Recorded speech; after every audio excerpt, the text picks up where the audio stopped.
मीरपुर मातलो मां फ़हीम मज़ारी जी ख़बर मूजिब कादीवा जे रहवासी पिताफ़ी बिरादरी जे मर्दनि ऐं औरतनि माई खैरा ख़ालदा ऐं ॿियनि जी अॻवानी में DHQ press club Mirpur Mathelo अॻियां एहतजाज।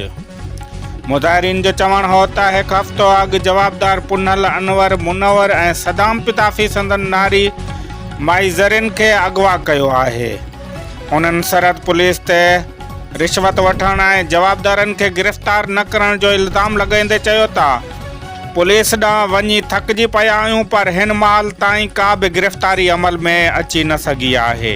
उन्हनि DIG सखर ऐं SSP घोटकी खंडारी जी फौरी बाज़ियाबी ऐं इंसाफ़ जी अपील कई। नाज़रीन, कादीवा जे रहवासी पिताफ़ी बिरादरी जे मर्दनि ऐं औरतनि माई खैरा ख़ालदा ऐं ॿियनि जी अॻवानी में DHQ press club Mirpur Mathelo अॻियां एहतजाज।